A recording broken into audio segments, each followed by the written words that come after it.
क्या आप लोग ने कभी सोचा है कि एक मिलियनर कैसे सोचता होगा, या फिर क्या आप लोग ने कभी ESBI मॉडल के बारे में समझा है? हेलो दोस्तों, मेरा नाम है कविता अग्रवाल एंड आज के शुरू में मैं आप लोग को समझाने वाला हूँ अबाउट ESBI कॉन्सेप्ट। हम समझने वाले अबाउट E, S, B और I, ये सब होता क्या है, तो हम इन सब के बारे में समझने वाले हैं और ये सब करते क्या है, ये सब के बारे में हम समझने वाले हैं। व्हाट इज ESBI, इसका आंसर आपको इस वीडियो में मिलने वाला है। अगर आपको पता है तो आपको और डीपली नॉलेज मिल जाएगी, और अगर आपको नहीं पता है तो मैं आज की वीडियो में आप लोग को समझाने वाला हूँ। Think like a millionaire, yes. And यहाँ पे हम लोग कुछ 5 पॉइंट्स लेके आ रखे हैं। यहाँ पे मैंने कुछ बहुत मेहनत से ये 5 पॉइंट्स गैदर करे हैं और आप लोग के लिए वीडियो क्रिएट करी है। तो अपने नोटपैड को अपने साथ रखना, क्योंकि बहुत सारी चीज़ें आज लर्निंग्स बहुत सारी मिलने वाली है। तो सबसे पहला पॉइंट है, सबसे पहले इस वीडियो की स्टार्टिंग हुई है एंड आप लोग ने इस वीडियो पे क्लिक करा है, तो मेरे पास आप लोग के लिए एक सरप्राइज है। क्या आप लोग जानना चाहोगे? I have a gift for you. क्योंकि आप लोगों ने इस वीडियो पे क्लिक करा है, सिर्फ आप लोग के लिए, क्योंकि आपने इस मेरी वीडियो पे क्लिक करा है, आपके लिए गिफ्ट है। डिस्क्रिप्शन में जाके देखो, एक फ्री वेबिनार की लिंक यहाँ पे तुम देख सकते हो। आप लोग यहाँ पे मैं आप लोग को बताने वाला हूँ, एक फ्री वेबिनार की लिंक मेरे डिस्क्रिप्शन में है, जिसमें आप पहले तो ये सब पढ़ सकते हो, जिससे आपको पता चलेगा कि वेबिनार में है क्या। प्लस इस वेबिनार को अगर आप देखो तो इससे आपको नॉलेज तो मिलेगी, प्लस ये फ्री की नॉलेज है गाइस। तो एक बार चेकआउट करना तो आपको करना ही चाहिए, एक बार चेकआउट, क्योंकि ये फ्री वेबिनार है, क्योंकि आपने मेरी लिंक से क्लिक करा है। मेरी लिंक से क्लिक ना करें तो आपको 99 रुपीज़ का पड़ने वाला है ये, पर आप मेरी लिंक से करोगे तो आपको सिर्फ 0 रुपीज़ का पड़ने वाला है ये मेरी लिंक से। तो डिस्क्रिप्शन में लिंक है, अभी जाके देखो।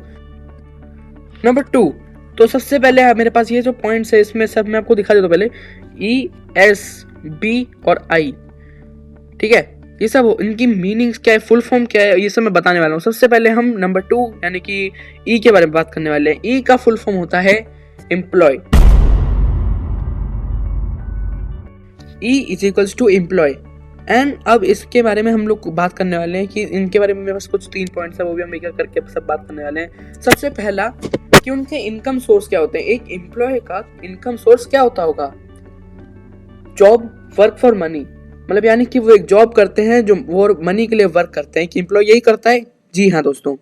नंबर 2, वो मतलब हु आर दे, मतलब यानी कि वो कैसे पर्सन है। तो number 1, works for someone else, एक एम्प्लॉय दूसरे के लिए वर्क करता है तभी वो एम्प्लॉय कहलाता है। नंबर 2, अर्निंग जो होती है उनकी फिक्स रहती है।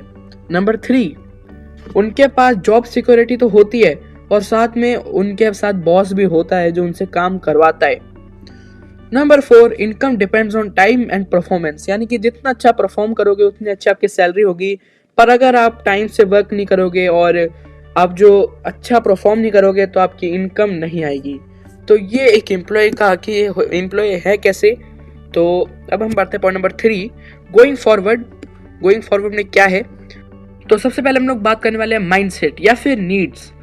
तो अगर हम यहाँ पे देखें कि एक एम्प्लॉय क्या कहता होगा कि I need a secure job with a good salary and benefits, यानी कि उन्हें यही चाहिए अपनी लाइफ में। अब हम बात करने वाले हैं प्रोज और कॉन्स के बारे में। सबसे पहले अगर हम बात करें प्रोज के बारे में तो कुछ 5 प्रोज भी हैं इनके और कुछ कॉन्स भी हैं, वो हम आगे डिस्कस करने वाले हैं। तो सबसे पहला, रेगुलर और फिक्स्ड इनकम होती है इनकी, मतलब यानी कि उनकी इनकम हर महीने आती रहती है। नंबर 2, जॉब बेनिफिट्स, यानी कि हेल्थ इंश्योरेंस उनके पास होती है क्योंकि वो जॉब में होते हैं। फिर पेड लीव्स भी होती है उनकी। नंबर 3, क्लियर वर्क टाइमिंग्स उनकी, जैसे 9 to 5 बहुत लोग कहते हैं, तो 9 to 5 या फिर 9 to 10 जो भी है उनकी क्लियर टाइमिंग्स होती हैं। इसके बाद कोई वर्क नहीं है भाई साहब। एंड बाकी low responsibility outside work. And बाकी नंबर 5 है easy to start, you just need a job, मतलब यानी कि आप इजीली उस जॉब को ले सकते हो, मतलब यानी कि मुश्किल होता है पर आपको बस एक जॉब चाहिए एम्प्लॉय बनने के लिए। अब यहाँ पे कुछ कॉन्स भी आ जाते हैं, जैसे कि सबसे पहला, नो वर्क नो मनी, अगर वो कोई काम नहीं करेंगे उनको कोई मनी नहीं मिलने वाली। अब हम बढ़ते हैं पॉइंट नंबर 2 की तरफ, जो कि है limited growth in income. And number 3, job loss is equal to financial crisis, यानी कि इसका मतलब क्या है, मतलब अगर उनकी जॉब भी चली गई तो उनको फाइनेंशियल क्राइसिस से जूझना पड़ सकता है। तो अगर उनकी जॉब चली गई तो काफ़ी इफेक्ट पड़ सकता है। एंड बाकी इसका मतलब है कि उनके पास कोई भी प्लान बी नहीं है। एंड पॉइंट नंबर 5, उनका बॉस उनके ऊपर बैठे रहता है कि काम करवाने के लिए, तो इसलिए उनकी फ्रीडम थोड़ी सी छिन जाती है यहाँ पे। एंड लास्ट अब हम बढ़ते हैं पॉइंट नंबर 5 की तरफ, जो कि है यानी कि यहाँ पे इन्हें टाइम से थोड़ा सा बांध दिया जाता है, जिससे मतलब इन्हें सिर्फ उतने टाइम पे वर्क, फिर उतने टाइम पे जैसे 9 to 5 है तो उन्हें 9 to 5 पे पूरा वर्क करना है एंड उनको काम करना पड़ता है, तभी उनकी सैलरी आती है। तो जॉब एम्प्लॉय में कुछ प्रोज भी हैं, कुछ कॉन्स भी हैं, ये आप देख सकते हैं एंड इन सबके नोट्स भी बना सकते हैं गाइस, क्योंकि आपको हेल्पफुल लगेगा तो आप नोट्स भी बनाओगे तो बना सकते हो एक नोटपैड के साथ। एंड यहाँ पे ये सब कुछ थे एक एम्प्लॉय, ये एक एम्प्लॉय के बारे में था। अब हम बढ़ते हैं आगे, जो कि है एस। तो अब हम बढ़ने वाले हैं एस की तरफ कि एस क्या होता है। अब ई के बारे में हमने जान लिया, ई फॉर एम्प्लॉय। तो अब हम बढ़ने वाले हैं एस की तरफ। एस क्या होता है? S means self employed. और सेल्फ एम्प्लॉयड क्या होता है? अब यहाँ पे हम वही तीनों चीज़ें के बारे में बात करने वाले। तो सेल्फ एम्प्लॉयड होता क्या है? जो खुद का बिजनेस चला रहा होता है, लाइक उन्होंने खुद का कुछ ऐसे वर्क, जैसे किराने की दुकान हम कह सकते हैं, किराने की दुकान जो होती है वो आपके लिए एक सेल्फ एम्प्लॉयड पर्सन है वो। तो नंबर 1 की इनकम सोर्स क्या होती है? ओन से जॉब, यानी कि वो एक जॉब को ओन करते हैं। तो अब हम बात करने वाले हैं हु आर दे। तो number 1 works for themselves, no boss, यानी कि उनका कोई बॉस नहीं होता। And number 2 income depends on how much and how well they work, यानी कि अब एज ए एम्प्लॉय आप वर्क करते हो, अच्छी परफॉर्मेंस देते हो, तभी आपको मनी आता है। यहाँ पे सेल्फ एम्प्लॉयमेंट में क्या होता है, आपका कोई बॉस नहीं होता, पर आपको मेहनत उतनी ही करनी पड़ती है। अगर आपकी कोई किराने की दुकान है, आपको कैसे ना कैसे करके अपना माल बेचना है गाइज। ये जैसे कोई कंघी वगैरह हो गई गाइज, मैंने यहाँ पे कंघी वगैरह रखी है, तो अगर वो है किसी को बेचनी है तो वो बेचने में अपनी स्किल्स और मेहनत करेगा उसमें बेचने में, तभी जाके उसके पास पैसे आएंगे। तो दैट इज़ वाई किराने की दुकान की अगर हम एग्जाम्पल लें as a self employed person, तो उसको अपनी स्किल्स का इस्तेमाल करना पड़ेगा अपनी चीज़ों को सेल करने के लिए। अब हम बात करें तो high control and high responsibility, यानी कि वो खुद के ही बॉस हैं, तो इनको बॉस का काम भी करना और एक एम्प्लॉय का भी। Point number 3 going forward. तो जैसे कि अब हम बात करने वाले हैं उनके माइंडसेट या फिर नीड्स के बारे में। तो उनका माइंडसेट कैसे रहता है? अगर उनको कोई भी काम करवाना होता है तो वो कैसे कहते हैं कि अगर कोई भी मुझे अच्छा काम करना है, मतलब कोई भी अच्छे से काम करवाना है ना, तो मैं उससे अच्छा खुद ही कर लूँगा। पॉइंट नंबर 2 जो कि अब प्रोज एंड उसके बाद कॉन्स भी हैं, तो हम इन दोनों के बारे में अब इनके भी प्रोज एंड कॉन्स के बारे में समझेंगे। सबसे पहले हम इनके प्रोज के बारे में समझते हैं पहले, जो कि है number 1 full control over work. Number 2 can earn more if highly skilled. अगर आपके पास, आप एक सेल्फ एम्प्लॉयड पर्सन हो फॉर एग्जाम्पल, एंड आप एक दुकान चला रहे हो जिसमें आपको ग्राहक लाने हैं और कैसे ना कैसे करके आपने उनका अटेंशन पा लिया, तो आपको उसके लिए स्किल्स भी होनी चाहिए आपके पास, जैसे कि आपके पास स्पीकिंग स्किल्स भी होनी चाहिए एंड आपको बेचने की स्किल्स, किसी को बेचना कैसे, क्योंकि आज के टाइम में कोई भी देता नहीं है इतनी आसानी से गाइस, तो आपको सेलिंग की स्किल आनी चाहिए। ये सब कुछ स्किल्स होती हैं। तो अगर आपके पास ज़्यादा स्किल्स हैं तो उतने हिसाब से आपको पैसे भी ज़्यादा आएंगे, धन आएगा। पॉइंट नंबर 3 जो कि है फ्रीडम इन डिसीजंस, यानी कि वो मतलब फ्रीडम होती है उनके पास अपने डिसीजंस के लिए, यानी कि एक एम्प्लॉय होता है वो अपने कभी भी अपने आप से नहीं सोच सकता, क्योंकि उसे अपनी बॉस की सुननी है, पर यहाँ पे बॉस आप ही हो। पॉइंट नंबर 4 नो बॉस, इसके बारे में हमने बात करी कि उनका कोई बॉस नहीं होता। Number 5 builds personal brand. अब यानी कि जैसे बॉस होता है वो अपने बारे में बताता है सिर्फ, और एम्प्लॉय जो काम करता है रियली उनकी जितनी इतनी वाहवाही नहीं होती। यहाँ पे आप ही बॉस हो तो आपकी ही वैल्यू बन रही है। अब हम कुछ कॉन्स के बारे में बात करने वाले हैं इनके। तो पॉइंट नंबर 1 पहला है टाइम इक्वल्स मनी। जैसे कि एम्प्लॉय में हमने देखा इनमें भी 9 to 5 9 to 9 जो भी ऐसे करके टाइमिंग सेट होती है। अगर आप कोई, जैसे हम एग्जांपल लेके चल रहे हैं स्टार्टिंग से किराने की दुकान का, तो उन्हें बैठना पड़ेगा तभी वो काम करेंगे, क्योंकि यहाँ पे जो हमने लाइन पढ़ी उनका माइंडसेट कैसा होता है तो समझ में आ रहा होगा आपको। उन्हें अगर कोई अच्छे से काम करवाना है तो वो ऐसा सोचते कि मैं ही कर लेता हूँ। Time equals money. तो उसके बाद कांट अर्न इफ सिक और अनअवेलेबल, यानी कि वो किसी भी रीजन से अनअवेलेबल है तो उनकी किराने की दुकान नहीं खुल पाएगी भाई, उनके पीछे से काम नहीं हो पाएगा। And point number 3 can't be overworked और स्ट्रेस, मतलब कैन बी ओवरवर्क्ड और स्ट्रेस, यानी कि इसमें वो थोड़े से स्ट्रेस्ड रहते हैं, क्योंकि सिर्फ उन्हें ही संभालना है। एक्चुअली उन्होंने किसी को काम नहीं दे रखा, तो वो खुद के ही बॉस है, उन्होंने खुद को भी संभालना है फिर काम को भी संभालना है। रिस्पॉन्सिबल फॉर एवरीथिंग, यानी कि वो खुद के ही बॉस हैं, तो ऐसा भी नहीं कह सकते कि बॉस ने कुछ गलती कर दी, क्योंकि आप खुद ही बॉस हो तो आपको सब संभालना है। Point number 5, hard to take long holidays. अब अगर लॉन्ग हॉलीडेज पे मजे करने जाना है, समर ब्रेक चल रही है, पर नहीं, क्योंकि आपकी जो है यहाँ पे टाइम इक्वल्स मनी हो रखा है पॉइंट नंबर 1 में, तो ये भी एक प्रॉब्लम है गाइज। एंड अब हम बढ़ते हैं बी की तरफ। बी क्या होता है हम उसके बारे में जानने वाले हैं। हमने ये ई के बारे में समझा, एस के बारे में समझा, सेल्फ एम्प्लॉय और एम्प्लॉय, ये दोनों आप समझ गए होंगे। अब हम बी और आई के बारे में समझने वाले हैं। बी की फुल फॉर्म क्या होती है? B is equals to business owner. अब हम पहले उनकी इनकम सोर्स के बारे में जानेंगे, फिर उसके बाद हम लोग जानेंगे कि ये वो है क्या, फिर उसके बाद हम आगे बढ़ेंगे। सबसे पहले इनकी इनकम सोर्स क्या होती है? ओन्स अ सिस्टम, यानी कि वो अपना सिस्टम बिल्ड करते हैं, इनसे उनको पैसे आते हैं। अब वो who are they? So point number 1, owns a system and pays people to run it. अपना खुद का सिस्टम क्रिएट करते हैं, अपना माइंड और स्किल्स लगा के, फिर लोगों को उस पे काम पे लगा देते हैं कि तुम ये सेल करो, चीजें सेल करो, और उससे उन्हें पैसे मिलते हैं। तो money comes even without working all the time, यानी कि ये सेल्फ एम्प्लॉयड नहीं है, दे आर बिजनेस ओनर, यानी कि अगर वो काम ना भी करें तो भी पैसे आते रहेंगे, क्योंकि उन्होंने सिस्टम तो बना दिया पर pays people to run it. अब हम बढ़ते हैं पॉइंट नंबर 3 की तरफ, जो कि है बिल्ड्स अ टीम। ये अपनी खुद की टीम भी बनाते हैं, कम्युनिटी हम कह सकते हैं, पूरी कम्युनिटी ये बनाते हैं, सिस्टम क्रिएट करते हैं। तो ये थे कि ये करते हैं क्या है। अब हम आगे बढ़े तो पहले उनके माइंडसेट, फिर प्रोज एंड कॉन्स। सबसे पहले उनका माइंडसेट क्या होता है? Let the system and people work for me, यानी कि वो खुद वर्क ना करें।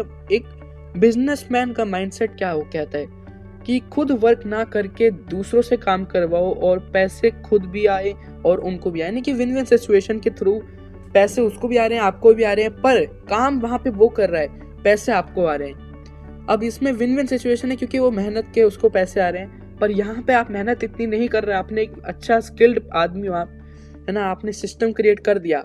अब बस आपने वहाँ पे पीपल को लगा दिया, कुछ लोगों को लगा दिया कि भाई इसे सेल करो, ये मेरे कुछ कोर्सेज हैं, इन्हें सेल करिए, और जब आप सो रहे होगे तब भी आपको पैसे आते रहेंगे। तो इनका माइंडसेट ये कहता है कि let the system and people work for me. पहले हम कुछ प्रोस के बारे में जानेंगे, फिर कुछ cons. Point number 1, get leverage more income with the less personal effort. इनको लेवरेज मिलती है more income with less personal effort. And point number 2, जो कि है कैन स्केल इजीली, अपना बिजनेस को है वो स्केल इजीली कर सकते हैं। Point number 3, earns money even while sleeping. Point number 4, जो कि है बिल्ड्स अ वैल्यूएबल एसेट तो नहीं, यहाँ पे एसेट्स कह सकते हैं। और अगर आपको जानना है कि what are assets and what are liabilities, तो आप मेरी ये वाली वीडियो देख सकते हो गाइज। एक्चुअली मैं वीडियो प्रमोट करता रहता हूँ फॉर योर लर्निंग ओनली, तो डिस्क्रिप्शन में सारी वीडियोस का लिंक मिल जाएगा। Point number 5, time freedom increases over time, यानी कि जैसे जैसे उनका सिस्टम और अच्छा होते रहता है, वैसे वैसे उनकी फ्रीडम और टाइम जो वो लगाते हैं अपने सिस्टम से, वो उससे थोड़ा पीछे हट जाते हैं, तो टाइम और फ्रीडम थोड़ी सी और बढ़ जाती है। पर यहाँ पे कुछ कॉन्स भी हैं जिनके बारे में हम डिस्कस करने वाले हैं। Point number 1, needs leadership skills. यहाँ पे आपको स्किल्स की बहुत ज़रूरत होती है, क्योंकि आप खुद के सिर्फ बॉस नहीं हो, आपको लोगों से काम भी करवाना है। खुद के बॉस नहीं हो, आपको दूसरों का भी बॉस बनना है, तो आपको लीडरशिप की जो स्किल्स हैं वो आपके अंदर होनी चाहिए।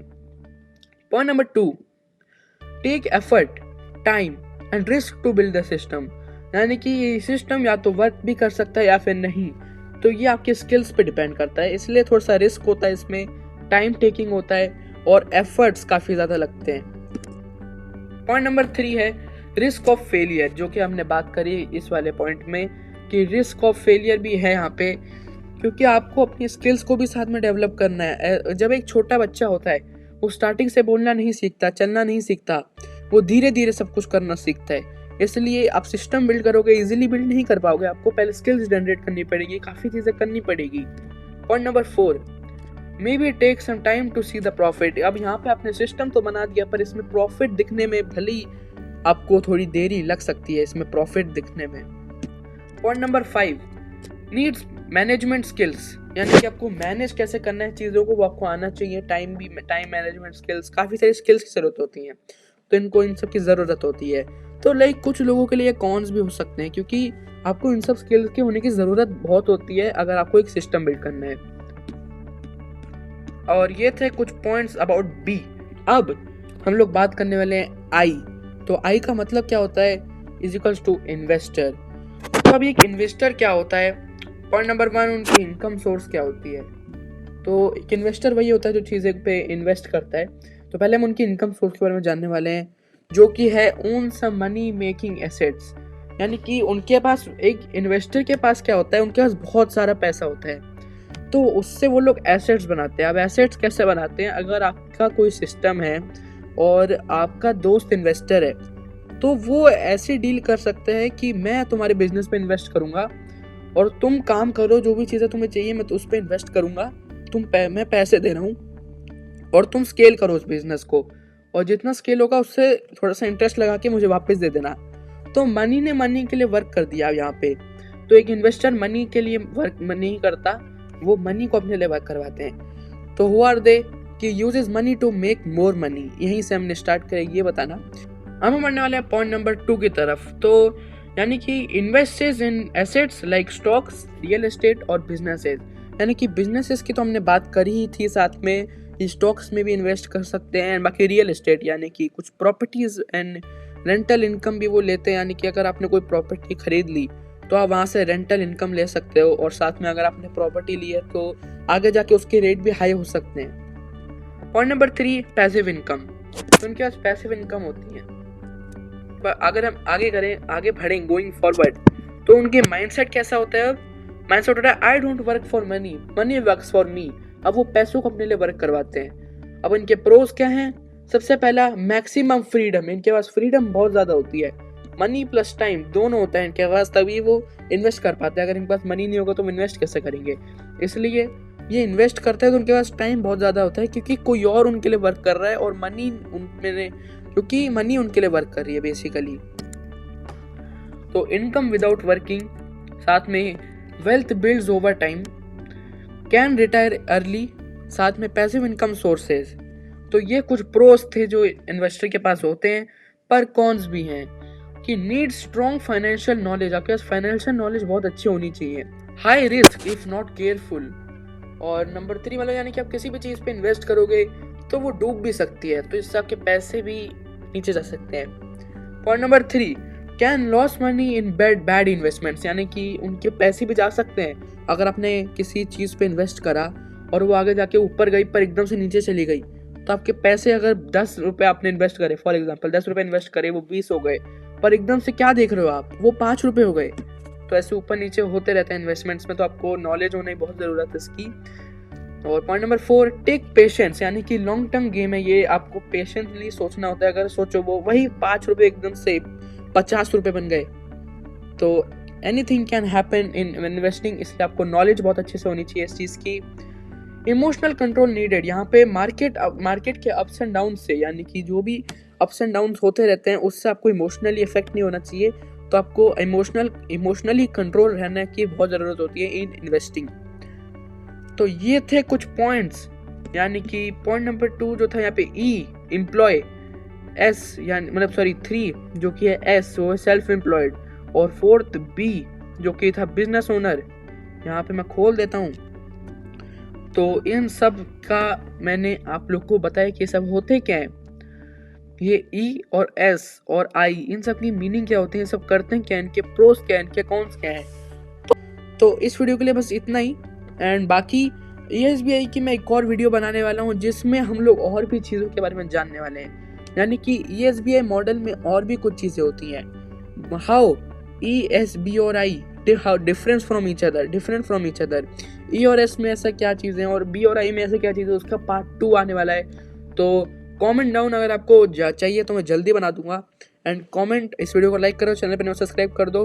मैं मिलता हूँ नेक्स्ट वीडियो में। मेरी वीडियोस की लिंक है डिस्क्रिप्शन में, फ्री वेबिनार की लिंक है, तो डिस्क्रिप्शन चेकआउट करना बहुत ज़रूरी है तुम्हारे लिए, तो चेक करो। मैं मिलता हूँ नेक्स्ट वीडियो में, तब तक के लिए बाय बाय।